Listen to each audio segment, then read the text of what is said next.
세상에는 믿음을 시작한 사람은 많습니다. 그러나 믿음이 자라는 사람은 적습니다. 시작은 수월하지만 성숙은 더디기 때문입니다. 많은 사람들은 신앙을 감정의 문제로만 이해합니다.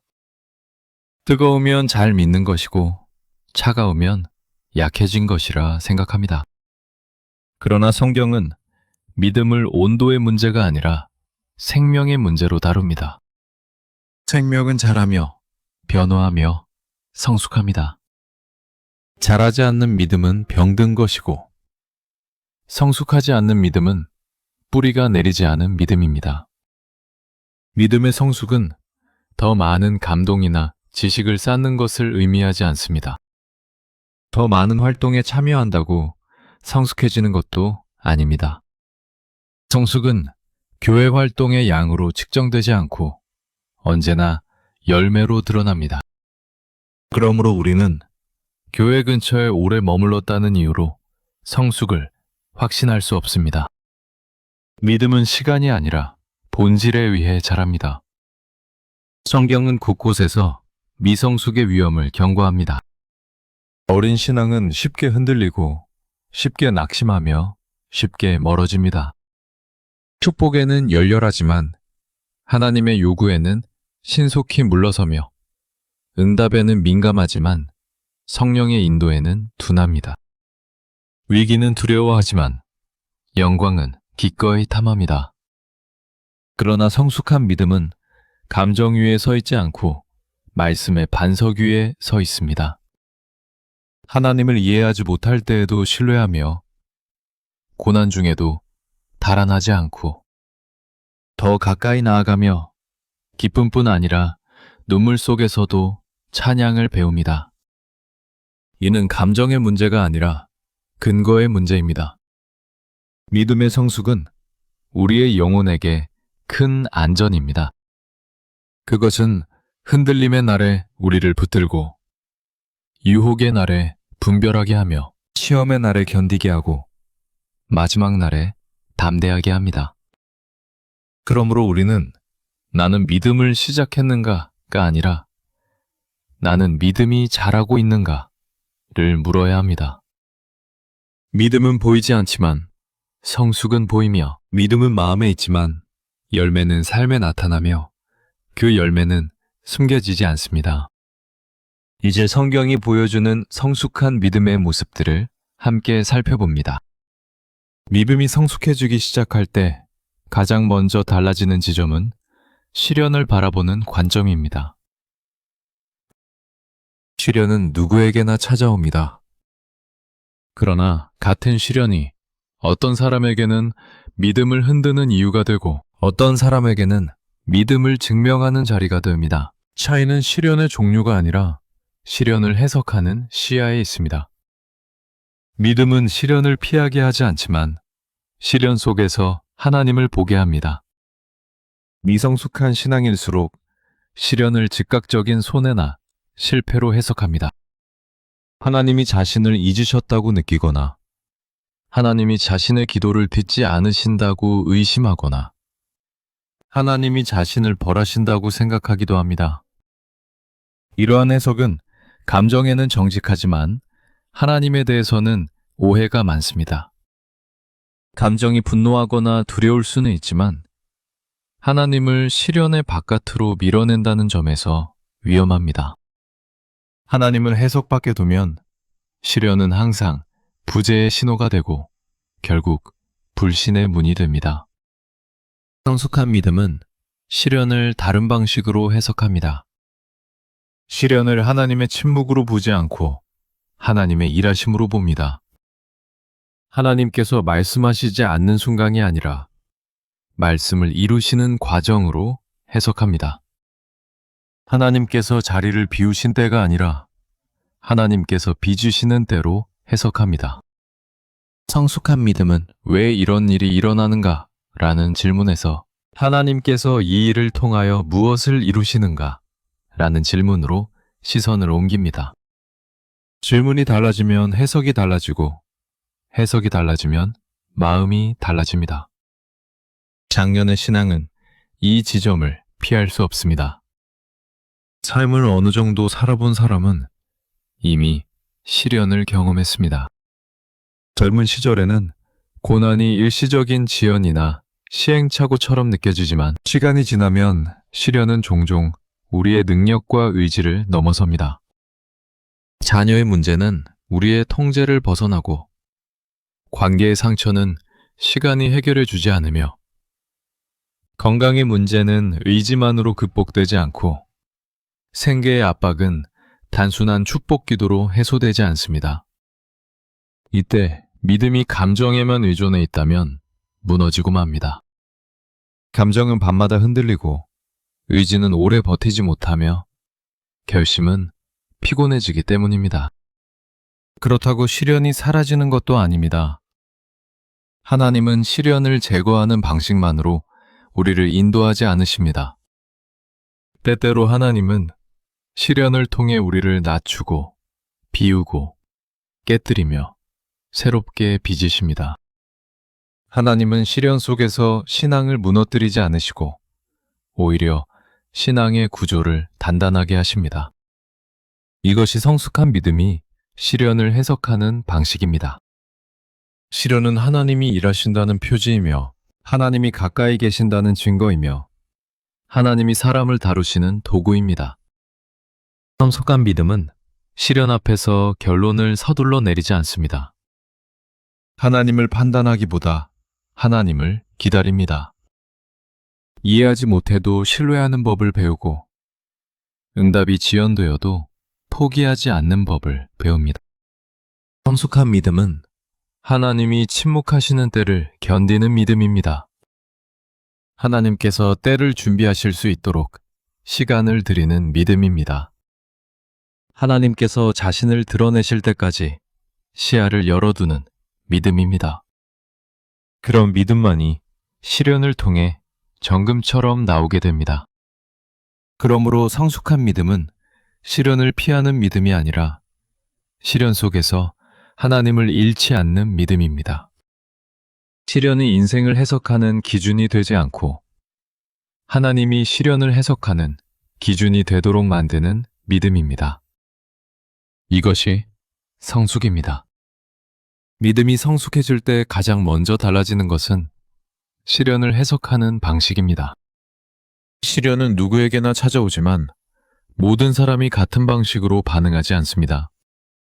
어떤 사람은 시련 앞에서 하나님을 원망하며 멀어지고 어떤 사람은 시련 속에서 하나님을 더 선명히 봅니다. 동일한 문제이지만 결과는 매우 다릅니다. 차이는 시련의 종류가 아니라 시련을 해석하는 눈입니다. 믿음은 시련을 피하게 하지 않지만 시련 속에서 하나님을 놓치지 않게 합니다. 미성숙한 믿음은 시련을 하나님의 부재로 해석합니다. 하나님께서 자신을 잊으셨다고 결론 내리거나 기도를 듣지 않으신다고 생각하거나 하나님께서 자신에게 노하셨다고 생각하기도 합니다. 이러한 해석은 감정적 반응으로는 자연스럽지만 신학적으로는 위험합니다. 하나님을 시련의 바깥으로 밀어내면 시련은 항상 불행의 표지가 되고 결국 불신의 관문이 됩니다. 반면 성숙한 믿음은 시련 속에서 하나님을 해석의 중심으로 데려옵니다. 시련을 하나님의 침묵으로 보지 않고 하나님의 일하심으로 해석합니다. 하나님께서 말씀하지 않으시는 때가 아니라 말씀을 이루시는 때로 바라봅니다. 이러한 시각의 전환은 단순한 긍정적 사고가 아니라 신앙적 사고의 전환입니다. 시련을 해석하는 틀이 바뀌면 결론이 달라지고 결론이 달라지면 마음의 자세가 달라집니다. 작년의 삶을 살아가는 신자라면 이 문제를 외면할 수 없습니다. 젊은 시절에는 고난이 일시적 지연이나 시행착오처럼 느껴지지만 시간이 흐르면 시련은 종종 우리의 지혜와 능력을 넘어섭니다. 자녀의 문제는 우리의 통제를 벗어나고 관계의 상처는 시간이 해결하지 않으며 건강의 흔들림은 단순한 결심으로 극복되지 않습니다. 생계의 압박과 책임의 무게도 가볍지 않습니다. 이런 상황에서 믿음을 감정에만 기대어 유지할 수는 없습니다. 감정은 흔들리고 의지는 지치고 결심은 금세 소모됩니다. 이 지점에서 성숙한 믿음은 시련을 하나님께로 가져옵니다. 하나님을 판단하는 대신 하나님을 기다립니다. 응답을 요구하는 대신 하나님의 때를 존중합니다. 이해할 수 없을 때도 신뢰하고 조급할 때도 멈추며 보이지 않을 때도 방향을 잃지 않습니다. 신앙의 성숙은 바로 이 기다림에서 드러납니다. 그리고 가장 중요한 차이가 하나 있습니다. 성숙한 믿음은 시련 앞에서 왜 이런 일이 일어나는가 보다 하나님은 이 일로 무엇을 이루고 계시는가를 묻습니다. 질문이 바뀌면 시선이 바뀌고 시선이 바뀌면 마음이 달라집니다. 시련은 신앙을 무너뜨리는 이유가 아니라 신앙을 드러내는 무대가 됩니다.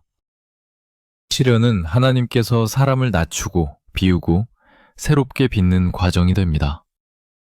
하나님은 시련을 제거하는 방식만으로 일하시지 않습니다. 때로는 시련 자체를 사용하여 사람을 변화시키십니다. 성숙한 믿음은 시련을 피하는 믿음이 아니라 시련 속에서 하나님을 놓치지 않는 믿음입니다. 시련을 인생의 기준으로 삼지 않고 하나님을 시련의 기준으로 삼는 믿음입니다. 이 믿음이 깊어질수록 시련은 더 이상 파멸이 아니라 정련의 과정이 됩니다. 그리고 그 과정에서 믿음은 얕아지지 않고 단단해집니다. 믿음이 성숙해질 때 세 번째로 달라지는 것은 하나님 앞에서 무엇을 근거로 삼는가입니다. 신앙의 초기에 사람들은 하나님께 나아갈 때 자신이 한 일들을 근거로 삼기 쉽습니다. 내가 기도했고, 내가 예배했고, 내가 충성했고, 내가 바르게 살았기 때문이라고 생각합니다.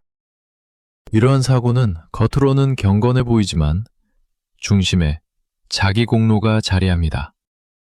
공로는 하나님께서 도우셔야 할 이유를 우리 쪽에서 찾으려 하는 마음입니다. 미성숙한 믿음은 은혜와 공로를 함께 들고 하나님께 나아갑니다. 은혜를 말하면서도 공로를 포기하지 않습니다. 기도의 언어는 은혜를 말하지만 마음의 기배는 공로를 향합니다. 이렇게 되면 믿음은 하나님의 선하심보다 자신이 쌓아온 행적을 더 신뢰하게 됩니다.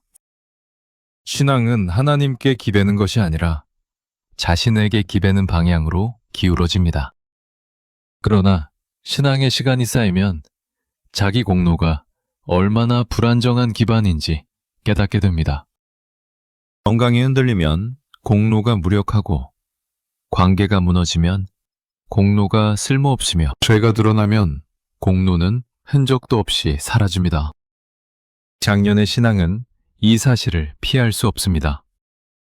우리는 결국 우리가 의지했던 것들이 우리를 구원할 수 없다는 것을 배웁니다. 공로는 하나님 앞에서 설 수 있는 기둥이 아니라 하나님 앞에서 무너지는 이유가 됩니다. 성숙한 믿음은 하나님께 나아갈 때 자기 근거를 더 이상 들고 가지 않습니다. 하나님 앞에서 말할 수 있는 유일한 근거는 우리에게서 나온 것이 아니라 그리스도에게서 나온 것이라는 사실을 인정합니다. 은혜는 하나님께서 우리에게 베푸신 긍휼이며 우리의 선함에 대한 보상이 아니라 하나님의 선하심에서 시작된 선물입니다. 성숙한 믿음은 이 사실을 억지로 동의하는 것이 아니라 체험으로 동의합니다. 우리는 결국 은혜가 아니면 설 수 없습니다. 공로 중심의 신앙은 사람을 불안하게 만들고 은혜 중심의 신앙은 사람을 자유하게 만듭니다. 공로는 언제나 부족하고 늘 보완해야 하며 종종 비교를 낳습니다. 그러나 은혜는 비교할 필요가 없습니다. 은혜는 충분하기 때문입니다. 공로는 사람을 자기 쪽으로 끌어당기지만 은혜는 하나님께로 밀어올립니다. 공로는 자기 이름을 증명하려 하고 은혜는 하나님의 이름을 증거합니다. 성숙한 믿음은 은혜를 가볍게 취급하지 않습니다. 은혜는 값싼 면죄부가 아니라 거룩으로 이끄는 동력입니다. 은혜를 아는 사람은 죄를 가볍게 보지 않습니다. 오히려 죄의 무게를 더 명확히 봅니다. 그래서 은혜가 더 귀해집니다. 왕년의 신앙에서 은혜가 깊어지는 이유는 감정이 무뎌졌기 때문이 아니라 은혜 없이 설 수 없는 자신을 더 분명히 보았기 때문입니다. 이 지점에서 성숙한 믿음은 한 가지 고백으로 좁혀집니다. 하나님이 아니면 안 됩니다. 이 고백은 체념이 아니라 신뢰이며 패배가 아니라 의탁이며 은혜에 대한 확신입니다. 은혜를 의지하는 사람은 실패 속에서도 무너지지 않습니다. 실패가 은혜의 끝이 아니라 은혜의 시작이라는 사실을 알기 때문입니다. 이것이 성숙한 믿음의 세 번째 표지입니다.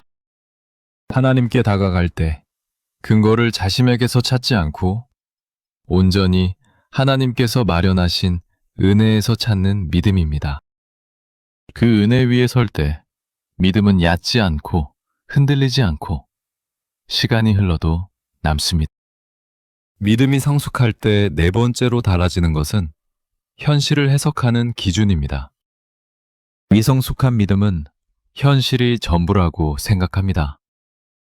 상황이 좋으면 믿음이 굳건한 것처럼 보이고 상황이 나빠지면 믿음이 흔들립니다. 현실의 성공과 실패가 믿음의 온도를 결정합니다.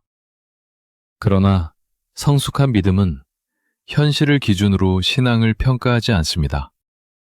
성숙한 믿음은 영원을 기준으로 현실을 해석합니다. 작년의 신앙은 이 지점에서 시험을 받습니다. 왜냐하면 현실의 무게가 젊은 날보다 더 크게 느껴지기 때문입니다.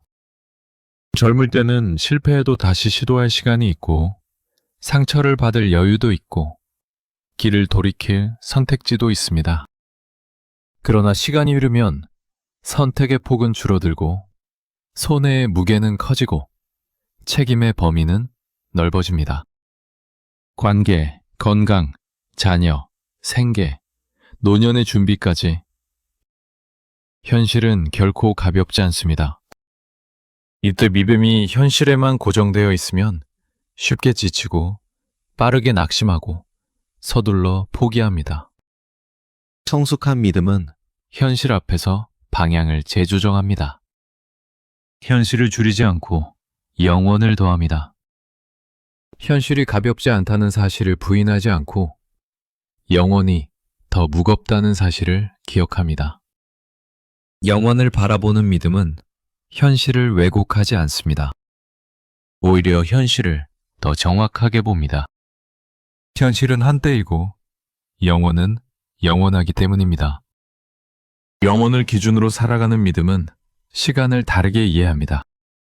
기다림은 더 이상 시간 낭비가 아니라 순종의 방식이 됩니다. 고난은 불행이 아니라 정련의 장소가 됩니다. 상실은 파멸이 아니라 이동이 됩니다. 성공은 자기 확장의 기회가 아니라 하나님의 의도를 드러내는 기회가 됩니다. 이런 시야는 단순한 근정적 사고가 아니라 영적 해석입니다. 작년의 삶에서 낙심은 흔한 일입니다. 기도의 응답이 늦고 변화가 더디고 회복이 느립니다. 그러나 성숙한 믿음은 응답의 시점을 인간의 시간표로 제한하지 않습니다. 하나님의 시간표는 빠르지도 늦지도 않으며 정확합니다. 그래서 성숙한 믿음은 하나님께서 일하고 계시다는 사실을 현실보다 더 크게 봅니다. 현실은 흔들리지만 영원은 흔들리지 않기 때문입니다. 영원을 바라보는 믿음은 두려움도 다르게 다룹니다. 현실만 보면 두려움은 커지고 가능성은 작아집니다. 그러나 영원을 바라보면 두려움은 작아지고 하나님이 크게 보입니다. 현실은 우리를 지치게 하지만 영혼은 우리를 붙들어줍니다. 그래서 성숙한 믿음은 현실과 싸우는 것이 아니라 현실을 견딥니다. 견딘다는 것은 포기하지 않는다는 뜻이며 포기하지 않는다는 것은 방향을 잃지 않는다는 뜻입니다. 결국 성숙한 믿음은 현실의 무게에 압도되지 않습니다. 현실은 결론이 아니라 과정이며 마지막 단어는 항상 하나님께 있습니다. 영혼을 바라보는 믿음은 지금을 버리지 않고 지금을 견딥니다. 견딤 속에서 하나님은 사람을 빚으시고 그 사람을 통해 영원한 일을 이루십니다. 믿음의 성숙은 시간이 자동으로 이루어주는 과정이 아닙니다. 성숙은 변화이며 열매이며 무엇보다 견딤입니다. 현실이 무거울 때 하나님을 오해하지 않고 죄의 끈질김 앞에서 전선을 포기하지 않으며 은혜에서 떠나 자기를 근거 삼지 않고 영원을 바라보며 지금을 해석하는 믿음. 이 믿음은 쉽게 무너지지 않습니다. 마지막까지 남습니다. 우리가 이 땅을 살아가는 동안 믿음의 성숙은 선택이 아니라 필수입니다. 믿음이 성숙하지 않으면 현실이 이기고 죄가 이기고 공로가 이기고 두려움이 이기기 때문입니다. 그러나 믿음이 성숙하면 하나님이 이기십니다. 은혜가 이기고 진리가 이기고 영원히 이깁니다. 그러므로 우리는 오늘 말씀 앞에서 자신에게 조용히 물어야 합니다. 나는 무엇으로 견디고 있는가? 나는 무엇을 붙들고 있는가? 나는 무엇을 바라보고 있는가? 하나님은 믿음을 시작하게 하시는 분일 뿐 아니라 믿음을 끝까지 이루시는 분이십니다. 성숙은 우리의 공로가 아니라 그의 은혜입니다. 그러므로 우리는 담대히 이렇게 기도할 수 있습니다. 주님, 믿음을 시작하신 분이 믿음을 완성하소서.